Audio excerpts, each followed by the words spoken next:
Araku MP గుమ్మ Tanujarani madam గారు ఇలా చేస్తారని నేనైతే ఎక్స్పెక్ట్ చేయలేదు. ఇంకా నేనైతే సూసైడ్ కూడా చేసుకోవాలనుకున్నానండి. హాయ్ అండి, నేను ఈ రోజు అల్లూరు జిల్లా మల్లంపేట గ్రామానికి వచ్చాను. ఈ గ్రామంలో శాంతి కుమార్ అనే మహిళ ఇటీవల మస్కట్ దేశానికి పని కోసం వెళ్లి చిక్కుకొని పోయారు.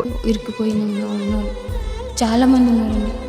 ఆమె రిటర్న్ రావాలంటే 2 సంవత్సరాల అగ్రిమెంట్ పూర్తి అవ్వాలి, లేదా 1,70,000 రూపాయలు కట్టాలి. ఆ డబ్బులు ఉంటే మస్కట్ దేశానికి వచ్చేది కాదుగా. ఆమె కష్టం నమ్ముకొని ఇన్స్టాగ్రామ్ లో వీడియో పెడితే అరకు ఎంపీ తనుజ మేడం గారు ఆ వీడియో చూసి ఆ అమ్మాయిని తన సొంత ఖర్చుతో 1,00,000 రూపాయలు కట్టి మస్కట్ నుంచి హైదరాబాద్ వరకు ఫ్లైట్ బుక్ చేసి ఆమెను అల్లూరు జిల్లా తన గ్రామం దగ్గర పిల్లల దగ్గర చేర్చారు. గుమ్మ తనుజరాణి మేడం గారు డాక్టర్ గా ప్రాణాలు కాపాడుతూ పాలిటిక్స్ లో వచ్చి ఈ రోజు ఎంపీగా అల్లూరు జిల్లాలో విదేశాల్లో పేదరికంలో పనికి వెళ్లి చిక్కుకున్న అమ్మాయిని తన గ్రామానికి చేర్చడం నిజంగా గర్వకారణం. ఈ అమ్మాయి మస్కట్ లో పడిన బాధలు ఈ 2 నిమిషాల వీడియోలో చెప్పలేను, కావున ఫుల్ వీడియో మా ట్రైబల్ సంచారకుడు యూట్యూబ్ ఛానల్ ఉంటుంది, ఒకసారి చూడండి. వీడియో నచ్చితే దీనిపైన మీ అభిప్రాయం ఏంటో కామెంట్ చేయండి. Thank you for watching. మళ్ళీ మీ ఆవిడని చూస్తారనుకున్నారా?